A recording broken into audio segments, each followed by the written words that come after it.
Hello everyone welcome to my channel पिला माने आज वीडियो रे तुम मानकर अष्टम श्रेणी ओडिया रो पांचटी प्रोजेक्ट आज आलोचना करिबा सेथि मध्यरु तुम मानकु जेउ दुईटी प्रोजेक्ट भलो लागिवो तो से दुईटी के प्रस्तुत करिवो। तो जेहेतु प्रोजेक्ट निश्चित भाव में डिजाइन फ्रंट पेज करिवो आउ विषय ना ता सहित क्लास नेम आउ निजर नाम एवं रोल नंबर निश्चित भाव में फ्रंट पेज रे लिखिवो। तेबे आसंतु पांचटी जांको प्रश्न गुड़िक देखिबा एवं एहार समाधान मध्य आलोचना करनेबा। एक नंबर तुमी देखिथिबा बा सुनिथिबा किंबा वयस्क मानकु पचारि जे कोनोसी गोटिए अंधविश्वास उपरे लेख जहा कि लोक मानकु कष्ट देइछि। एपरि भावना रे परिवर्तन आनिबा पई तुमे कोन पदक्षेप नेबो बोली भाबुछ सेही विषय रे दल रे 3 रु 5 जन आलोचना करी सांग को पत्र लिख। तो एठारे सांग को पत्र लिखिया पई कहिछि। तो देखो शिक्षण फलाफल 819 दैनंदिन जीवन रा विशेष घटना परिस्थिति को सृजनात्मक ढंग रे लिखिबो जेपरि सोशल मीडिया रे खाता रे किंबा संपादकों को नाम रे पत्र इत्यादि। तो से भली भाव रे सांग पाखकु पत्रटी लिखिबा। तो उत्तर पत्र लिखन स्थान भुवनेश्वर। तो पिला माने निज निजर स्थान रो नाम देबो। तारीख एठी तुम माने जे तारीख रे लिखुतबो जेमति कि मु लिखछि 12 तारीख रे तेनु 12/2/2026 तारीख देबो। प्रिय बंधु को तुम मानकर बंधु को नाम एठी लिखिबो। मोर आंतरिक शुभेच्छा ग्रहण करिवु। आशा करे तू ओ तो परिवार समस्त भलरे थिबो। मु मध्य एठारे भलरे अछि। आज मु तोते एक गुरुत्वपूर्ण विषय रे जणाइबा को एही पत्रटी लिखुछि। गत किछि दिन तळे आम गाँ रे जणे व्यक्ति असुस्थ हेबा परे तांकु डाक्तरखाना नेबा परिवर्ते गुणिया पाखकु निया जायथिला। एही अंधविश्वास जोगु तांको अवस्था अधिक खराब होई गेला। समाज रे एही बोली कुसंस्कार लोक मानकु शारीरिक और मानसिक कष्ट देउछि। एही चिंताधारा रे परिवर्तन आनिबा पई मु निम्नलिखित पदक्षेप नेबा को चाहूची। गाँर सांग साथी को नै एक सचेतनता सभा करिबी। लोक मानकु विज्ञान भित्तिक कथा बुझाइबी। शिक्षित युवपीढ़ी साहाय्य रे अंधविश्वास विरुद्ध रे छोट पथ प्रांत नाटक प्रदर्शन करिबी। और विश्वास आमे समस्ते मिसी चेष्टा कले समाज रु एही कुसंस्कार दूर होई परिबो। ए विषय रे तोर मतामत जणाइबु। घरे माउसी ओ मौसा को मोर प्रणाम जणाइबु। तोर प्रिय एठी निजर नाम लिखिबो। तो एई भली भाबरे सांग पाखकु पत्रटी लिखिबो। 2 नंबर कल्पना कर दुईटी गछ परस्पर मध्य रे कथा हेउछंती। सेमानंको कथा को 5टी वाक्य रे लेख ओ चित्र आंक। तो पिला माने दुईटी गछ परस्पर मध्य रे कोन कथा हेउछंती ताहा लिखिबा 5टी वाक्य रे एवं तार चित्र मध्य करिबा। तो एठारे देखो गप कविता आदि पढ़ी लेखिबार विविध शैली को चिन्हट करिबा जेपरि वर्णनात्मक विवरणात्मक भावात्मक प्रकृति चित्रण आदि। तो एहार प्रोजेक्ट करिबा। एठारे आमे दुईटी गछ नेबा गोटे बड़ गछ आ गोटे होछि छोट गछ। तो एक रे बड़ गछ कहूची कि रे सांग आज सकाळु देखुची मनीष माने कुराडी धरी आम जंगल आड़ को आसुछंती मते बहुत डर लागुची। 2 रे छोट गछ कहूची हां सांग से माने निज स्वार्थ पई आमको काटी पकाउछंती किंतु से माने जानि नाहंती जे आमे नथिले से माने निश्वास नेबा पई अम्लजान पाइबे नाही। तापर बड़ गछ कहूची केवल सेतिकी नुहे आमे से मानकु फल फूल और ठंडा छाई देउथिले मध्य से माने आम प्रति एते निर्दय काहे की होउछंती। तापर छोट गछ कहूची सतरे जदि से माने एमिति गछ काटी चलिबे तेबे पृथ्वी रे वर्षा हेबो नाही एवं सबुआडे मरुभूमि होई जिवो। तापर बड़ गछ कहूची भगवान करंतु मनीष मानकर शुभ वृद्धि उदय हेउ एवं से माने हमको काटिबा परिवर्ते नुआ गछ लगाइबा पई सचेतन हुअंतु। एठारे पिला माने तुमे माने दुईटी गछ कथा हेउथिबार चित्र अंकन करिबो। गोटे बड़ गछ आ गोटे सान गछर चित्र सुंदर भाबरे करिबो ଆଉ ଗଛ ଗୁଡ଼ିକ ପତ୍ର ଭଲ ଭାବରେ ଗ୍ରୀନ କଲର ଦେଇକି ସଜେଇବ, ଫୁଲ ଫଳରେ ମଧ୍ୟ ଭରିଦେବ। 3 ନମ୍ବର, ବୟୋଜ୍ୟେଷ୍ଠ ବ୍ୟକ୍ତି ମାନଙ୍କୁ ପଚାରି ଆଲୋଚନା କରି 5ଟି ପ୍ରହେଳିକା ସଂଗ୍ରହ କର ଓ ଗୋଟିଏ ପୋଷ୍ଟର ତିଆରି କର, ଯେପରି ଏ ଘରେ ବୁଢୀ ମଲା ସେ ଘରକୁ ବାସ୍ନା ହେଲା। ଉତ୍ତର ହେଉଛି ପଣସ। ତ ଏଠାରେ ଗୋଟିଏ ପଟେ ପ୍ରହେଳିକା ଲେଖିବ ଓ ଅନ୍ୟ ପଟେ ଉତ୍ତର ଲେଖି ପୋଷ୍ଟର ପ୍ରସ୍ତୁତ କରିବ।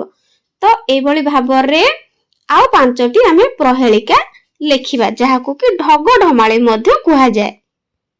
ଏହାର ଉତ୍ତର ଦେଖ ପିଲାମାନେ, ପ୍ରହେଳିକା ପୋଷ୍ଟର ନମୁନା ଗୋଟେ ଦେଇଦେଇଛି। ପ୍ରଶ୍ନରେ ଦିଆଯାଇଥିବା ଉଦାହରଣ ହେଉଛି ଏ ଘରେ ବୁଢା ମଲା ସେ ଘରକୁ ବାସ୍ନା ହେଲା।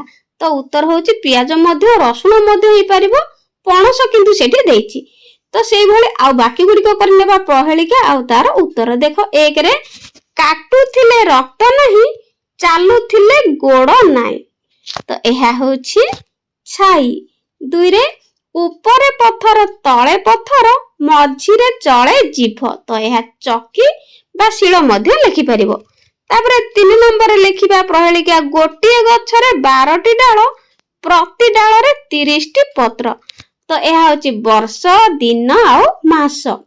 ତାପରେ 4ରେ ପାଣି ପିଇଲେ ସେ ମରିଯାଏ, ତ ସେ ହେଉଛି ଶୋଷ ଆଉ ବା ନିଆଁ ମଧ୍ୟ ଲେଖିପାରିବ। ତାପରେ 5ରେ 4 ଗୋଡ଼ ଅଛି କିନ୍ତୁ ଚାଲିପାରେ ନାହିଁ, ତ ପିଲାମାନେ କାହାର 4ଟି ଗୋଡ଼ ଅଛି କିନ୍ତୁ ଚାଲିପାରେ ନାହିଁ, ତା ହେଉଛି ଖଟ ବା ଟେବୁଲ। ତ ଏହିପରି ଭାବରେ ଢଗ ଢମାଳି ବା ପ୍ରହେଳିକା ଆମେ କରିବା। ତ ଏଗୁଡ଼ିକ ପିଲାମାନେ ସୁନ୍ଦର ଭାବରେ କାଗଜରେ ଚାର୍ଟ ପେପର ନେବ ଏବଂ ତାକୁ ସୁନ୍ଦର ଭାବରେ ସଜେଇକିନି କଲର ଦେଇକିନି এইভাবে 5টি তুমি মানে ঢগ ঢমাଳି ବା ପ୍ରହେଳିକା ଲେଖିବ।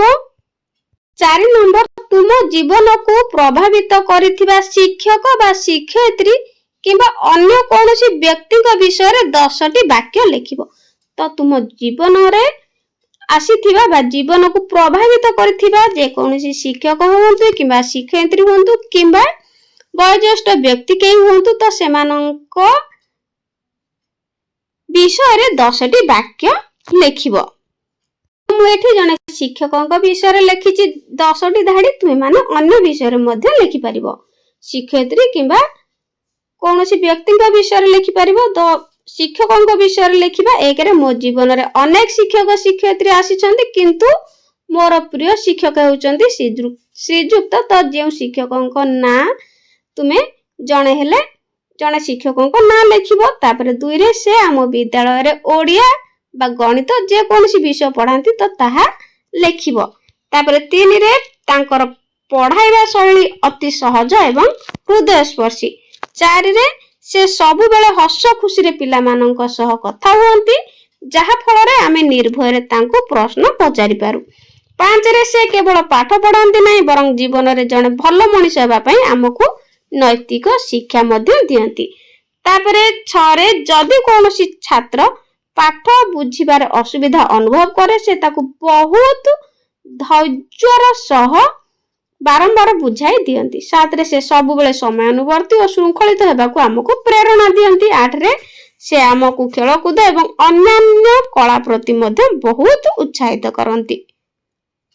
9ରେ ତାଙ୍କର ଶାନ୍ତ ସ୍ୱଭାବ ଏବଂ ଜ୍ଞାନ ମୋତେ ବହୁତ ପ୍ରଭାବିତ କରିଛି। 10ରେ ମୁଁ ଭବିଷ୍ୟତରେ ତାଙ୍କ ଭଳି ଜଣେ ଆଦର୍ଶ ବ୍ୟକ୍ତି ହେବାକୁ ଲକ୍ଷ୍ୟ ରଖିଛି। ତ ଏଇ ପଏଣ୍ଟ ଗୁଡ଼ିକ ସବୁ ପିଲାମାନେ କଲର ଦେଇକି ଡିଜାଇନ କରିକି ଲେଖିବ। 5 ନମ୍ବର, ତୁମ ଭାଷା ପାଠ ବହିରୁ ଯେକୌଣସି ଗୋଟିଏ ବିଷୟରୁ 20ଟି ଶବ୍ଦକୁ ନେଇ ଅଭିଧାନଟିଏ ପ୍ରସ୍ତୁତ କର। ଶିକ୍ଷଣ ଫଳାଫଳ, କୌଣସି ପାଠ୍ୟ ବିଷୟକୁ ପଢ଼ିବା ପରେ ବୁଝିବା ପାଇଁ ଆବଶ୍ୟକ ସ୍ଥଳେ ନିଜର ସାଙ୍ଗ କିମ୍ବା ଶିକ୍ଷକଙ୍କ ସାହାଯ୍ୟ ନେବ।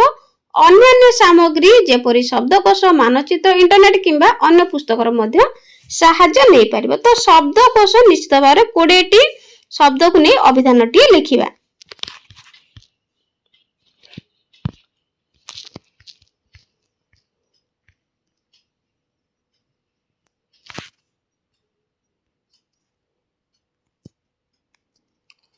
ତ ପିଲାମାନେ କ୍ରମିକ ନମ୍ବର ଲେଖିବା, ଶବ୍ଦ ଲେଖିବା ଆଉ ତାହାର ଅର୍ଥ ଲେଖିବା। ପ୍ରଥମେ 1 କ୍ରମିକ ନମ୍ବର, ଯେହେତୁ ଅଭିଧାନ ଲେଖିବା ତେଣୁ ଅରେ ପ୍ରଥମେ ଲେଖିବା ଅଭିଯାନ। ଅଭିଯାନ ହେଉଛି ଯାତ୍ରା ବା ଚଢ଼ାଉ। ଦୁଇ ରେ ଆକାଶ, ଆକାଶ ଅର୍ଥ ହଉଛି ଗଗନ। 3 ରେ ଇଚ୍ଛା, ଇଚ୍ଛା ହଉଛି ଅଭିଳାଷ। 4 ରେ ଉତ୍ସାହ, ଉତ୍ସାହ ଅର୍ଥ ହଉଛି ଆଗ୍ରହ। 5 ରେ ଋଷି, ଋଷି ଅର୍ଥ ହଉଛି ମୁନି। 6 ରେ ଏକତା, ଏକତା ଅର୍ଥାତ ମିଳନ। 7 ରେ କମଳ, କମଳ ଅର୍ଥ ପଦ୍ମ। ତାପରେ 8 ରେ ଖଗ, ଖଗ ଅର୍ଥାତ ପକ୍ଷୀ। 9 ରେ ଗଗନ, ଗଗନ ଅର୍ଥାତ ହଉଛି ଆକାଶ। 10 ରେ ଘର, ଘର ହଉଛି ଗୃହ।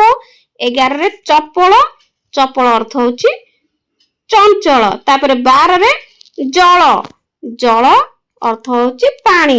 13 ରେ ଝରଣା, ଝରଣା ଅର୍ଥ ହଉଛି ନିର୍ଝର। 14 ରେ ତରଣୀ, ତରଣୀ ଅର୍ଥ ହଉଛି ନୌକା। 15 ରେ ଦୟା, ଦୟା ଅର୍ଥାତ କରୁଣା। 16 ରେ ଧରଣୀ, ଧରଣୀ ଅର୍ଥାତ ହଉଛି ପୃଥିବୀ। 17 ରେ ନୟନ, ନୟନ ଅର୍ଥାତ ଆଖି। 18 ରେ ପବନ, ପବନ ଅର୍ଥାତ ବାୟୁ। 19 ରେ ଫୁଲ, ଫୁଲ ଅର୍ଥ ହଉଛି ପୁଷ୍ପ। 20 ରେ ବନ, ବନ ଅର୍ଥାତ ଜଙ୍ଗଲ। ତ 20ଟି ଆମେ ଅଭିଧାନ ପ୍ରସ୍ତୁତ କଲେ।